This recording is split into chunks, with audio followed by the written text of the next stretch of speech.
What if your only chance at freedom was one wrong step away from death? Ajara had waited for this moment for years, but tonight, everything would either end or finally begin.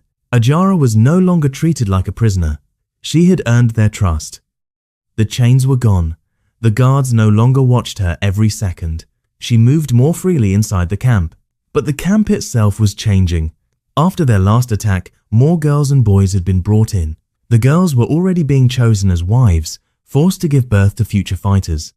The boys didn't know if they would live or die. The camp was busy, distracted, and Ajara saw something others didn't. An opportunity. She had been planning for this moment, quietly, carefully, for a long time. Now, everything was ready. Tonight, she would try to escape, because if she didn't, she might never get another chance. It was deep in the night. The camp was quiet. Many of the fighters were asleep. Some were drunk, others lost in drugs.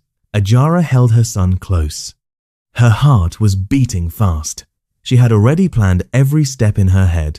There was no room for mistakes, because she had seen what happened to those who tried to escape in the past. They didn't come back alive. Slowly, carefully, she began to move.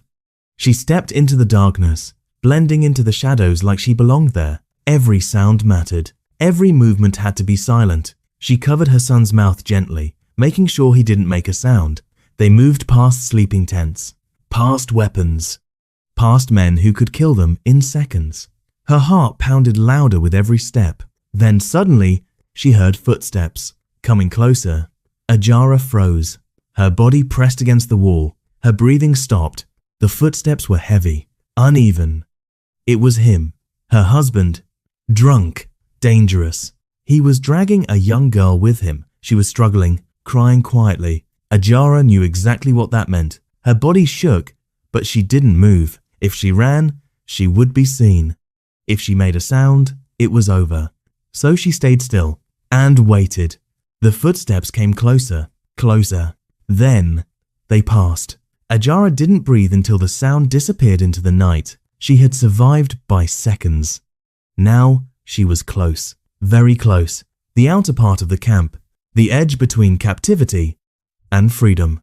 She could feel it. The night air felt different, lighter, hopeful.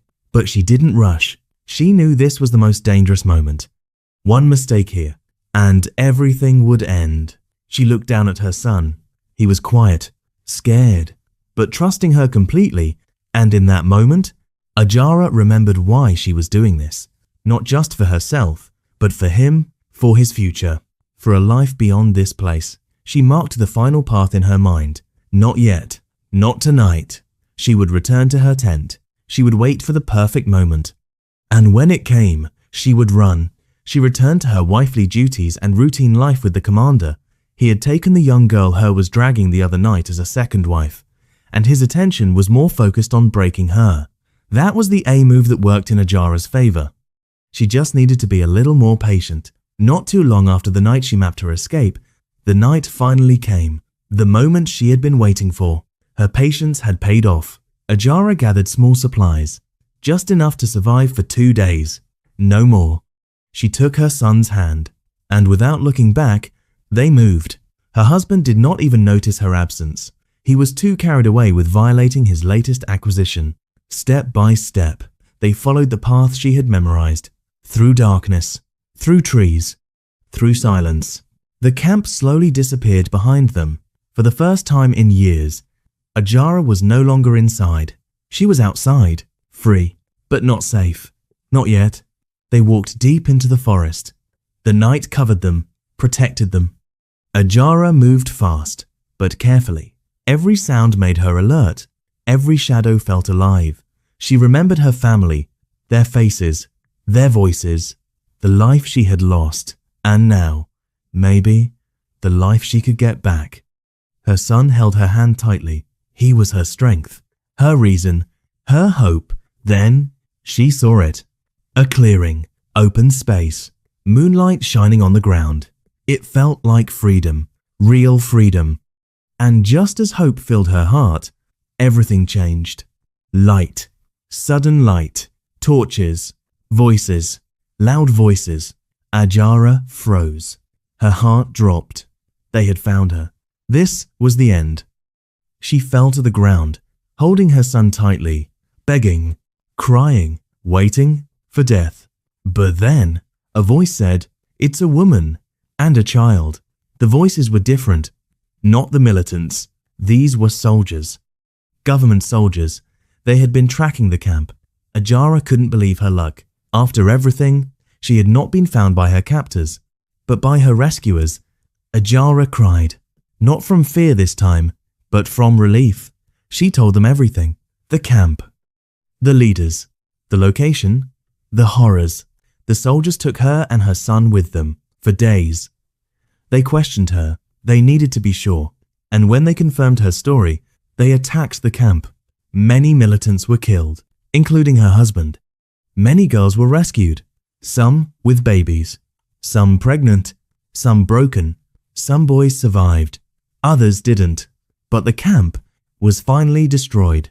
Ajara was free. After everything, Ajara and her son were taken back home. 7 years. 7 long years. That's how long she had been gone.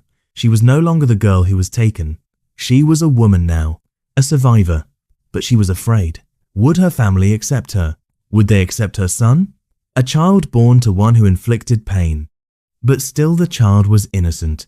She walked slowly toward her village, her heart racing. Then she saw them. Her family, older, worn, but still there, still waiting. For a moment, nobody moved. Then Ajara ran.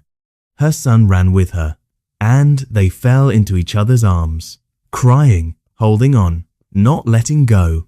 7 years of pain ended in one moment. Love, real love, the kind that survives everything. Ajara was finally home. After everything she lost, after everything she survived, Ajara didn't just escape. She came back to life. Ajara was finally home. But freedom did not feel the way she imagined. The village was quiet, too quiet. People looked at her, but not the same way as before. Some saw a survivor. Others saw a reminder of something painful. And some could not look at her at all. At night, sleep did not come easily. When she closed her eyes, she saw the camp. She heard the screams. She felt the fear. Even the smallest sound would wake her up.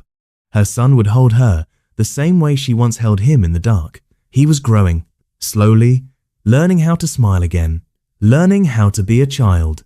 But sometimes he would go quiet, lost in thoughts he could not explain. This was all a new experience to him.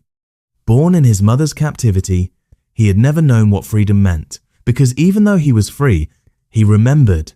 Ajara tried to be strong. For him, every single day, she worked, she helped at home, she tried to rebuild her life. But inside, she was still healing, piece by piece. Some people in the village began to understand. They saw her pain, they saw her strength, and little by little, they welcomed her back. Not as the girl who left, but as the woman who survived. One evening, as the sun was setting, Ajara sat outside with her son. The sky was calm. For the first time in a long time, her heart was calm too. Her son leaned on her shoulder and said nothing. He didn't have to, because in that silence, there was peace. Ajara looked at him and smiled softly. Not a smile of happiness alone, but a smile of survival, of strength, of hope. She had lost many years. She had lost people. She had lost a part of herself. But she did not lose everything. She still had life. She still had her son. And she still had a future. And this time, no one would take it from her again. If you believe these stories deserve to be heard, join this growing community. Like, share, and subscribe. Let's keep these voices alive.